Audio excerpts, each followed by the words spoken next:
Hi, welcome. We are so excited to have you all here today. My name is Brandy Patarakis. I'm an LCSW from Blue Bee Counseling Services, and we are bringing to you our first and ever parenting class. Now, we have some great people here with us. The wonderful Kim. Kim, you want to say hi? Hi. All right. And she's also an LCSW here. She'll be participating and adding in some little tips and tricks as we go about this. And then we have our instructor for today, Sydney. We're super excited to have Sydney. She's our intern. This is part of her little fun thing that she gets to do to pass off some intern, like little, what would you call those? Little like little guides. Yeah, little things that she has to projects. do. And so we have her putting together a parenting class because we're kind of getting a lot of parenting issues kind of coming into our office. So we thought, what better could we do than to help support you guys at home and also provide this parenting class for those that just need a little bit of an umph to increase their parenting skills and their relationships with their children. So Sydney, let's have you kick us off and tell us exactly like kind of what's happening. Of course. Okay, so we are going to have a series of 6 classes, and we're going to talk about 5 principles of parenting that all kind of go under this big umbrella, which is resilience, which is like what we're going to talk about today. We're going to go into a little bit of each one, though, briefly. So the 5 principles of parenting are relationships, reflection, regulation, rules, and repair. And these 5 all build resilience in your children. So we're going to break down each a little bit. So relationships are the presence of a nurturing relationship with at least one supportive, stable adult. So this is where you want to provide trust for your child, be there more often than not, be a safe place so that your child doesn't have to take on your problems. They want to be able to come to you so that they can rely on you and just be there when you need them. Reflection is the space for mindfulness and micro meditation in the times between the busy moments. I like to think of this one as like sometimes we get super overwhelmed and our child will like come to us and maybe our patience is a little thin and we'll like snap on them. But it's best to take a moment, take a deep breath before responding to your child if you feel yourself being a little like amped up so you don't say something that you don't mean or say something hurtful and then need to repair it later. It's like the think before you move. Yep. Mm-hmm. Like think before you talk. Give yourself a little bit extra time in between. Like I'm going to say this thing, and right before you say it, just think, is this going to be helpful or hurtful? Yep. That's all reflection is. 100%. Okay, regulation is staying intentional without letting emotions spiral unnecessarily into fight or flight mode. This is very similar to reflection, as like now this is like the action. Reflection, you're thinking about what you're going to say. Regulation, now you're going to take the calm response. And everyone makes mistakes. You might go into fight mode instead and say something hurtful, but there's always opportunities for repair later. I also like to use words like emotional intelligence. Yep. Like making sure we're regulated.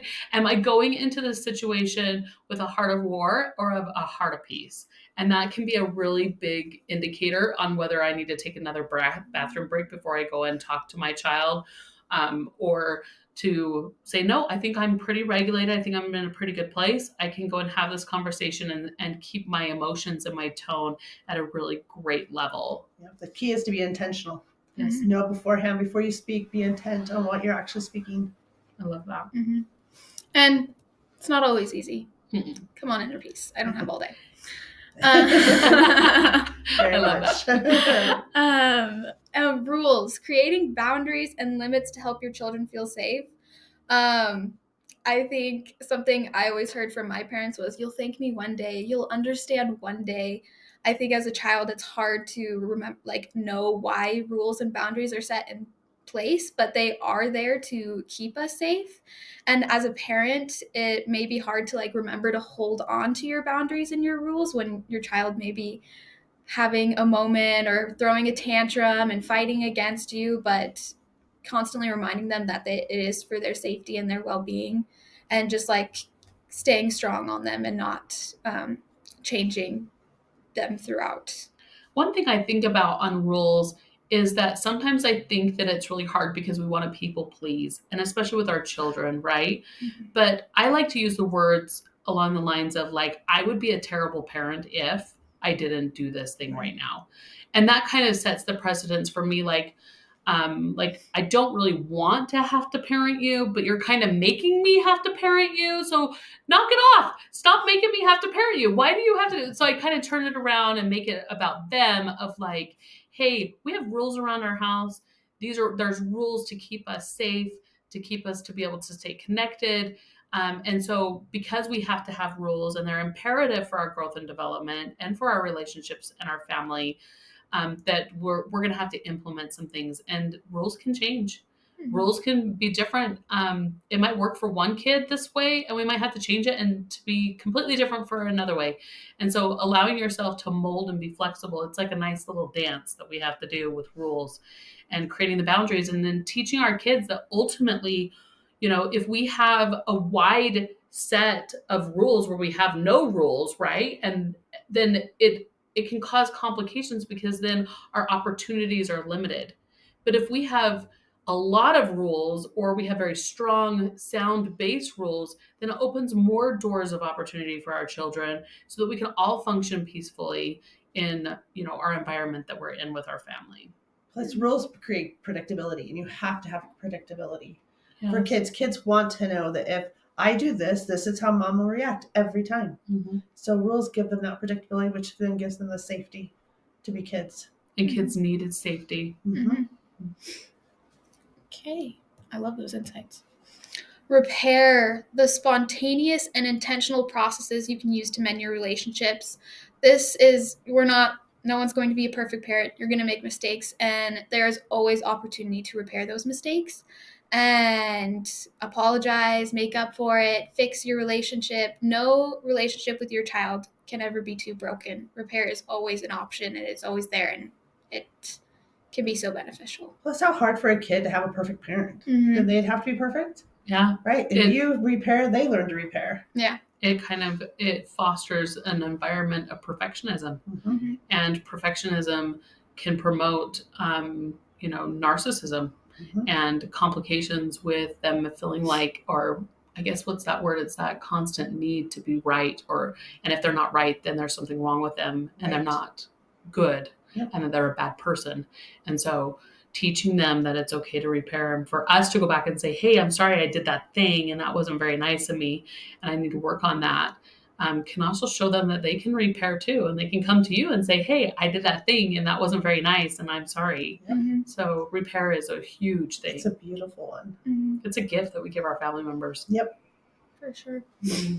And so those are the 5 principles, and they all lead to resiliency. And in the upcoming weeks, we're going to break down each one of them and go more in depth. But we just wanted to give a little preview now.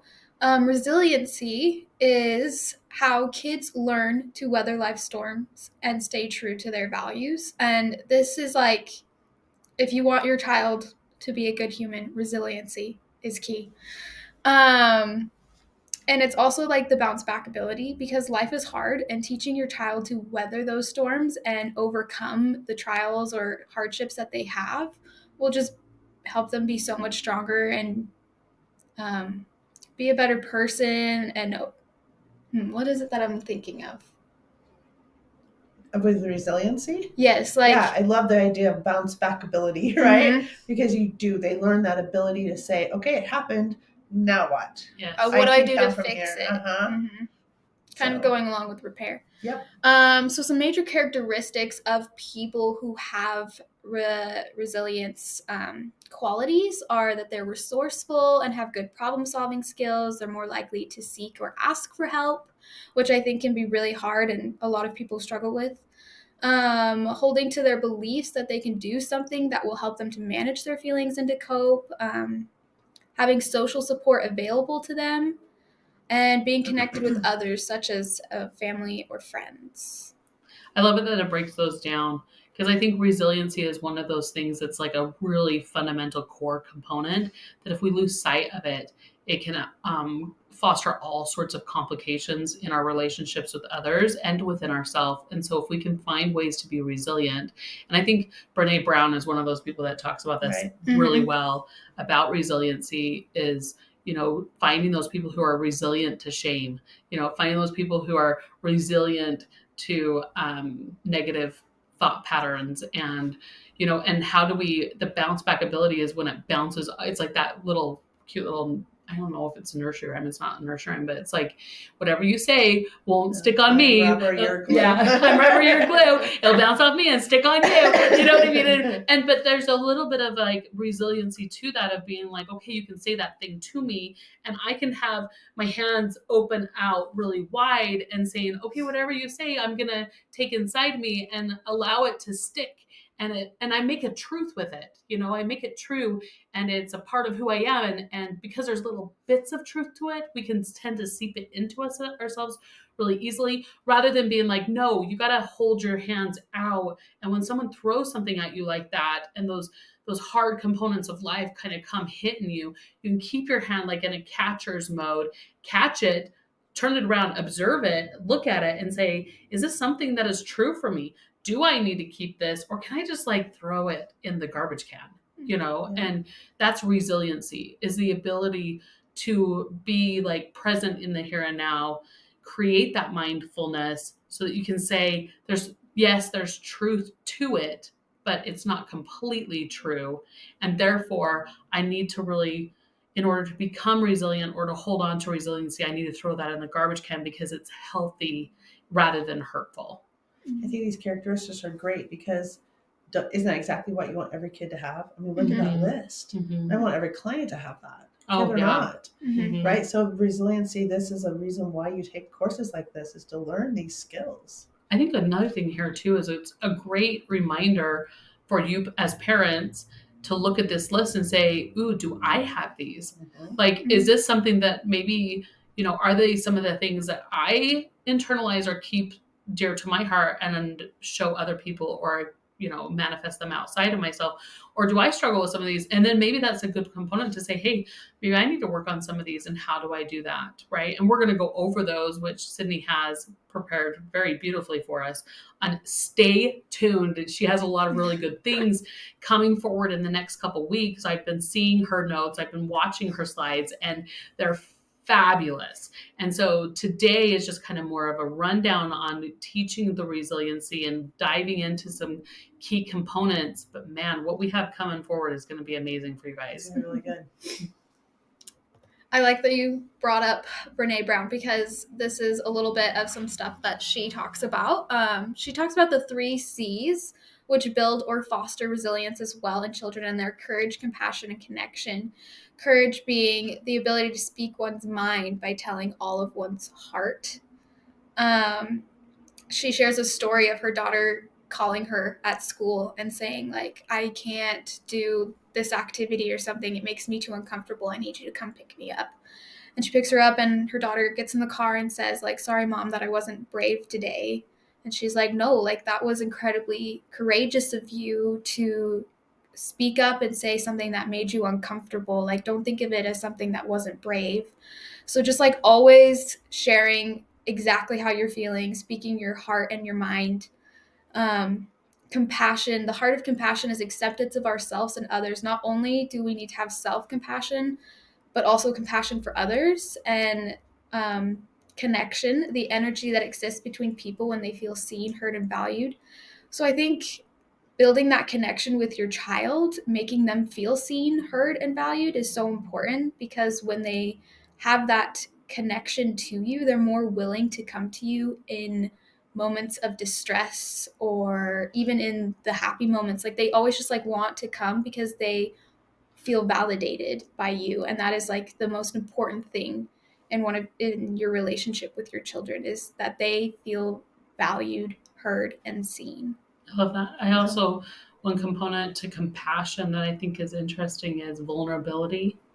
Like, it takes a lot of vulnerability to have courage and compassion and connection.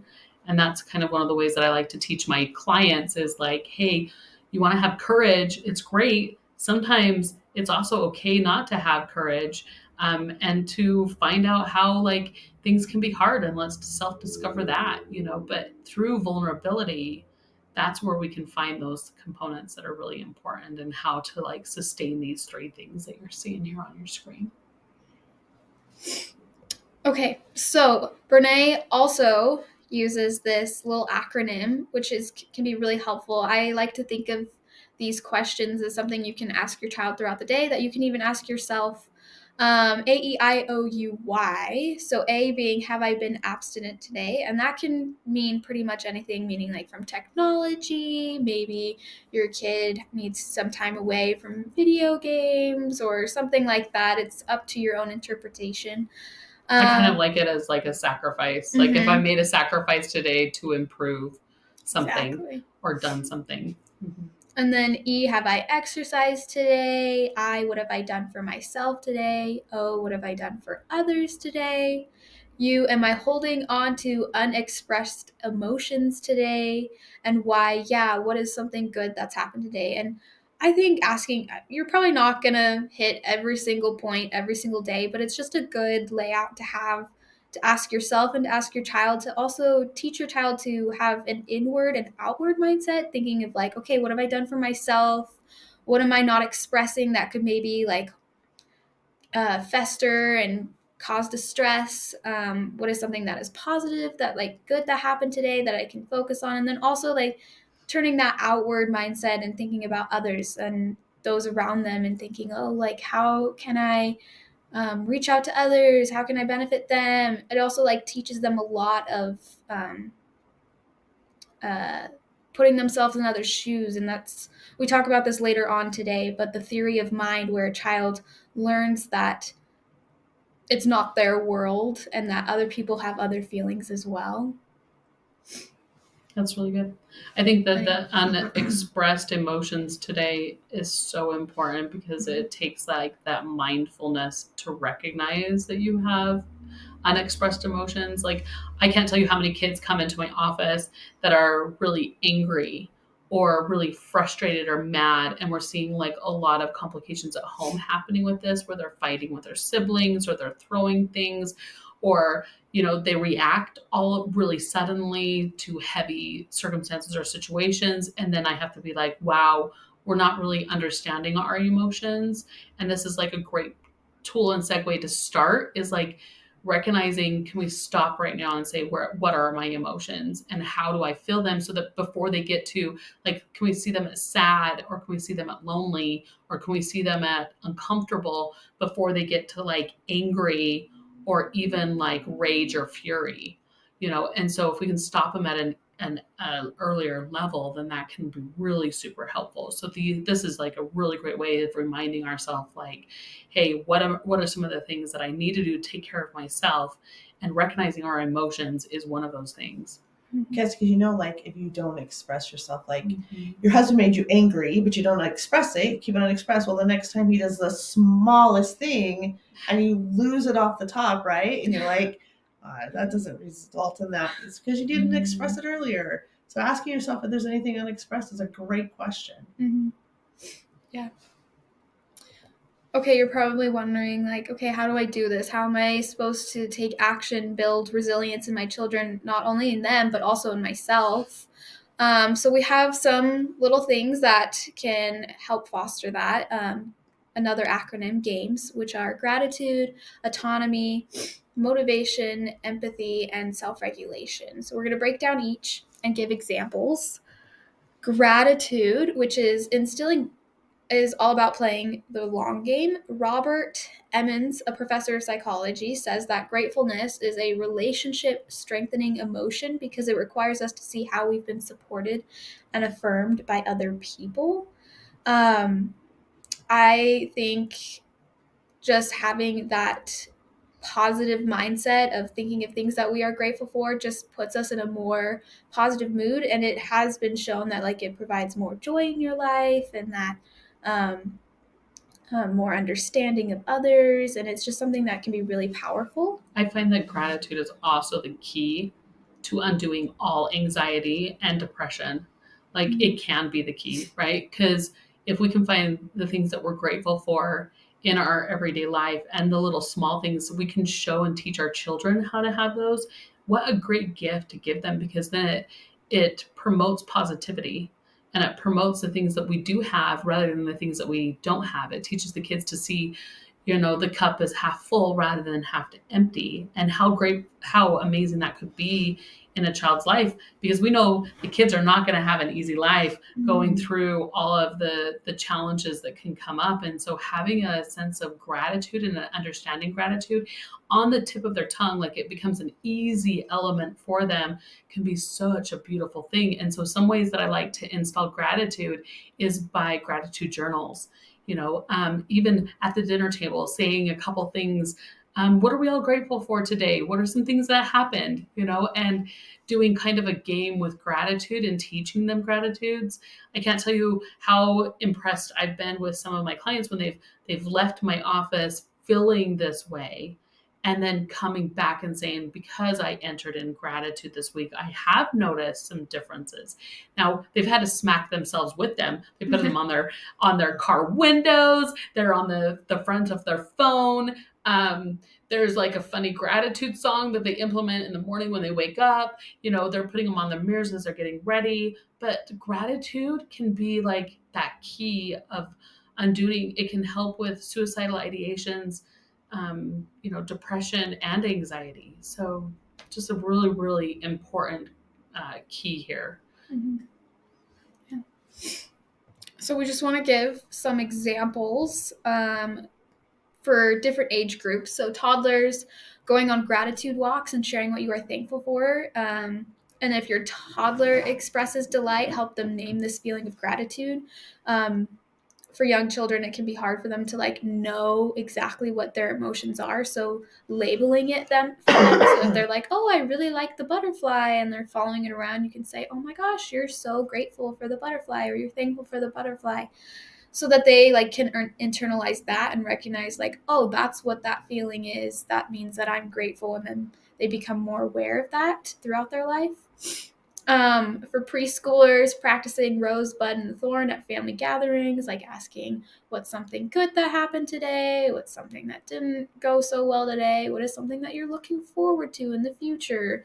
It's just a good habit to instill and get them in the mindset of thinking of things that they're grateful for.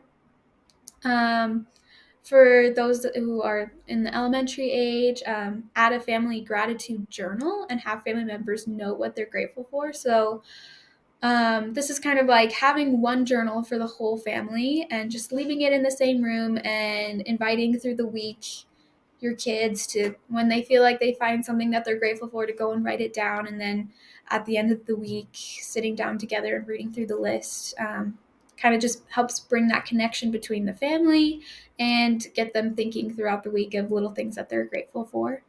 Also starting an allowance jar and having kids divide their money as give, save, and spend. So when they start practicing to set money aside to give to others, that also helps them learn gratitude of what they have and helping those who don't have some things that they don't have that they have.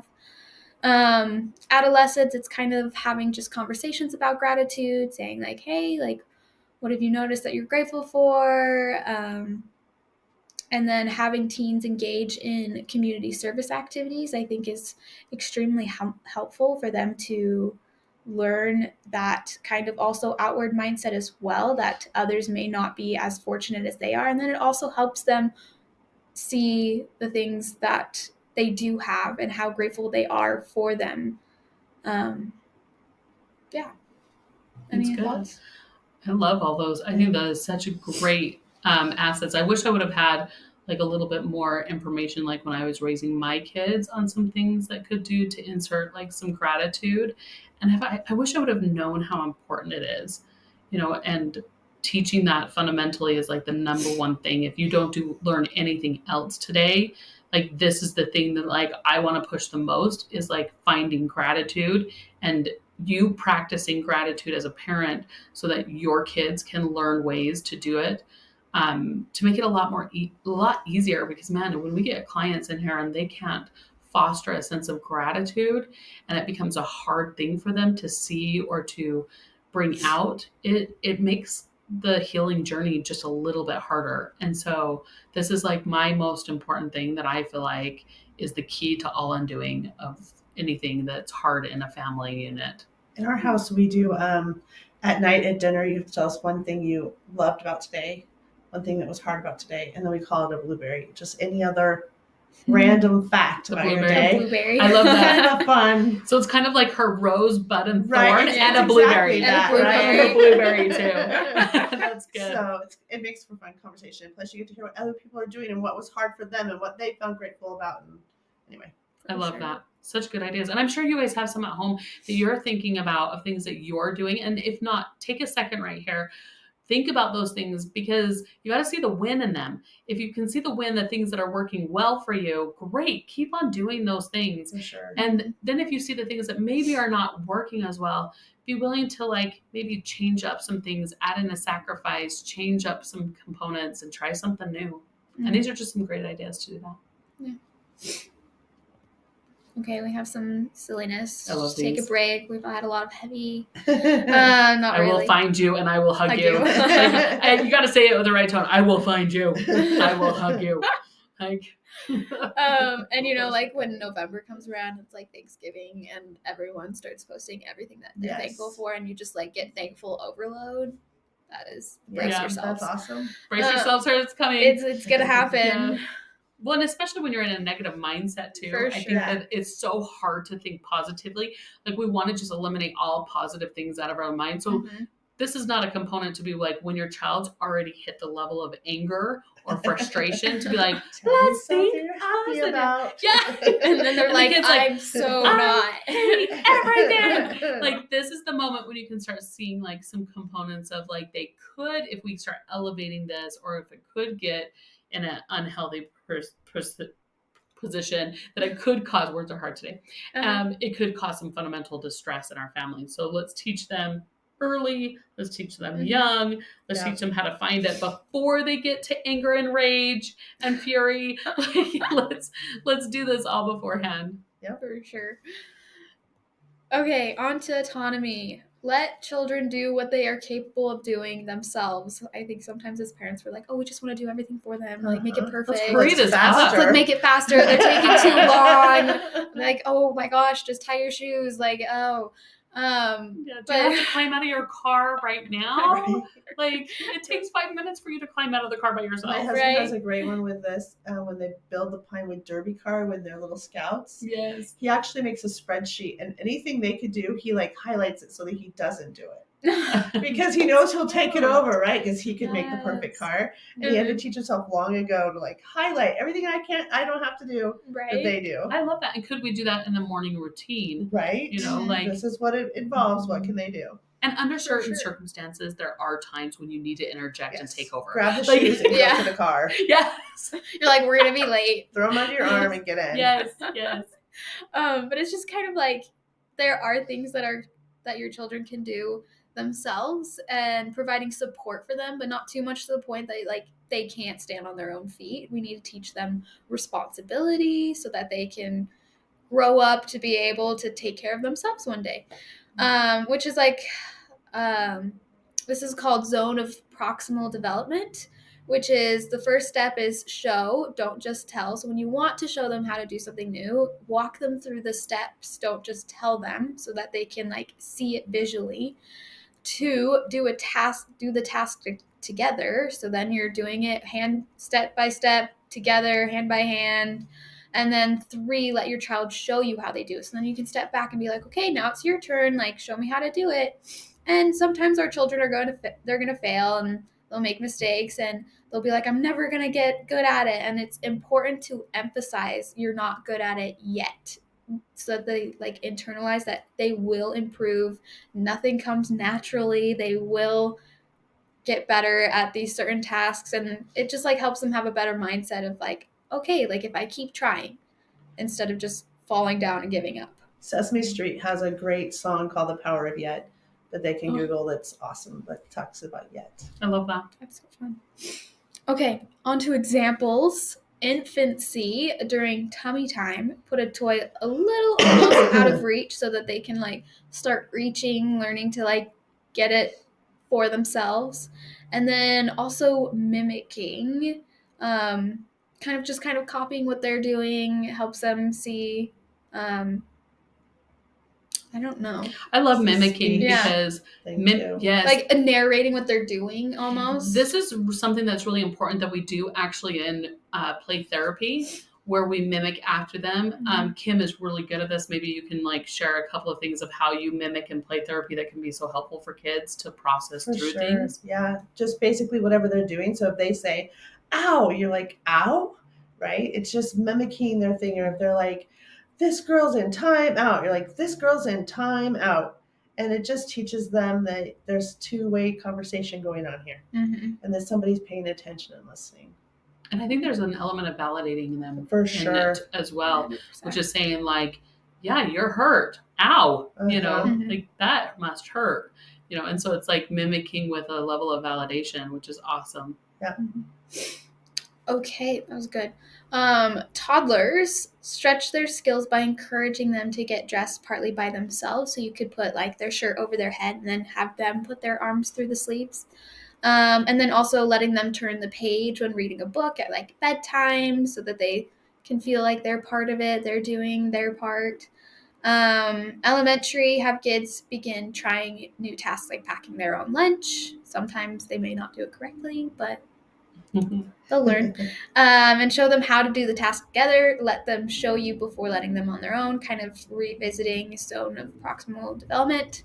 And then adolescents, helping them develop a plan to accomplish their assignments or projects. So say they have something that seems really daunting and they're like, I don't know how I'm going to do this. Like help them come up with a step-by-step so that they realize, oh, okay, like I can do this. And then it teaches them on their own to then create those plans themselves and be able to accomplish harder things as well. Well, this is good. Oh, this the is so face funny. I make when my kids try to help clean up, but they're really just making the mess bigger. Yeah. Oh, I totally can see your face is like, you're like, I want to fix everything. Yeah, I don't want to say something, but I really need to right now, but it's okay. That's good. We're going to have that face, and we're going to have self-compassion for that face when that face comes up in our everyday lives. We get to connect with other moms that way, right. And other parents. It makes us feel human. Yes, very good. Okay, motivation. It's natural for human motivation to ebb and flow. I think you probably, as the parent, have recognized in yourself times in your life where maybe you were super motivated and where sometimes it's just like hard to do the little things. And your children feel the same way. They have those same feelings. There are going to be times where they're super motivated and sometimes when they're not. And it's just kind of important to have like a fixed and growth mindset that they will improve sometimes, and then sometimes it's just like that's the best that they can give you at that moment. Onto examples. So toddlers, play is motivating by presenting opportunities for new experiences and requires engagement. So just encouraging them to play with their toys, play with them, help them use their imagination. This can all help them build motivation and creating new little worlds. For preschoolers, using the framework of imagination as well and pretend play to model positive associations with motivation. Elementary, show children how to set achievable goals and how to break big tasks into smaller, manageable steps. And then adolescents, support kids with guardrails and limits. Normalize strategies for just getting through things sometimes. There are days as a parent, I'm sure you're like, okay, I just need to get through today and I'm going to do my best, but it's not going to be like what I know I can be, like what I'm capable of on my best days, but today is just a hard day. Your children are going to experience that and help them normalize that so they realize that in themselves and they can be like, okay, yeah, like I'm not feeling super motivated today. I'm going to just give it my all, but it's still not going to be like maybe to what your expectation would be. And then showing them how to work for a time and take breaks. I think breaks are important. So say they're studying for a test, be like, okay, why don't you set a timer for 20 minutes and then give yourself a 5-minute break and then you can go back to it, so that they can learn that like it's okay to take breaks. It's okay to be like super motivated and then be like, okay, I'm going to take a step back, so that you don't get burnt out. Love that. Okay. Oh, this is good. Right? I feel like we all have that mindset. I'm like, oh, when I get home, I'm going to do this, this, this, and this. And then I get home and I sit down and it's like, I'm not getting up for the rest of the day. That's me every morning in bed. Okay, today is the day. I'm going to eat right. Yeah. I'm going to exercise as soon as I get out of this bed. And when are the levels of having self-compassion for yourself in this, while also keeping yourself like in check. The checks and balances in place of being like, well, wait a second, hold on, this is being more hurtful to my life than helpful. I'm not really functioning in daily life. The house is a mess. The kids haven't been seen or fed for 5 hours. And like, maybe it's time that I start figuring out some things for dinner for tonight. And I think that it's understandable we have some self-compassion for ourselves, but really evaluate and do a little self-check and be like, what's happening here? What's the real root of what's going on? Right. Yeah, for sure. Okay. Empathy. Okay, this is something that we probably think our children don't have empathy. They're not born with it. Kids are naturally self-centered. We need to teach them empathy. Shame reduces empathy, so when our child maybe acts a little self-centered and kind of saying something a little more negative towards them, that like helps, that they turn that into themselves and may have a little bit of shame, and that kind of lowers their potential to grow and show empathy for others.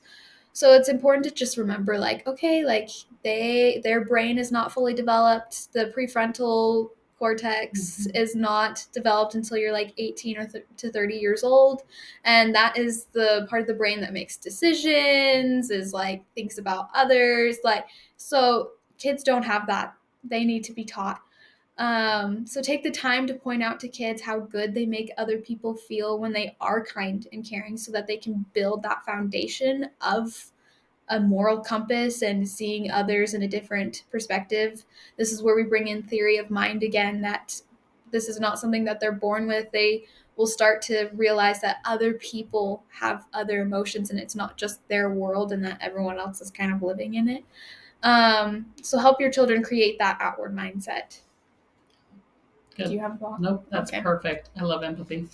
So some examples for toddlers: label your child's feelings. Again, it's so important to label their feelings. They're not born with all of the like the word based. Yeah, like the word bank of every single the vocabulary is not there. It's just not. And so it's so important to label it and say like, oh, you're feeling anxious right now. You're feeling angry right now.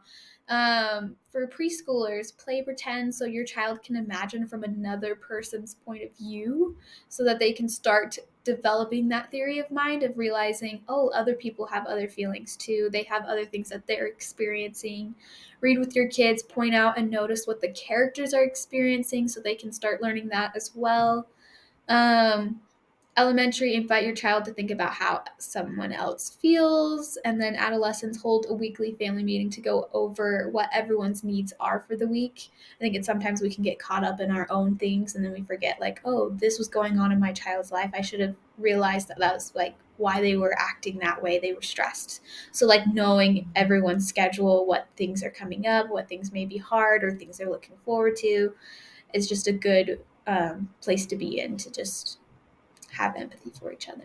I love the whole part of weekly family meetings. This can also be helpful for siblings to have empathy for other siblings and like what are the needs and how can I help out in the family, and how to create like, hey, being a part of a family does require us to like all jump in and help out when our family needs something. And so recognizing that maybe dad has a big test this weekend, let's all try to like not push dad's buttons as much. Let's make sure that like certain things that really kind of frustrates dad is taken care of this week. Let's help out one another. Or maybe sister's trying out for the golf team, or something is going to be hard. Okay, then knowing that like she might be a little bit more irritable this week and she might be a little bit overwhelmed. And so maybe it's not a good idea to fight her for that remote control when she gets home from school or after her golf tournament, right? So like there's little things like there of just like being aware. I think teaching that awareness is huge in a family element. Mm-hmm.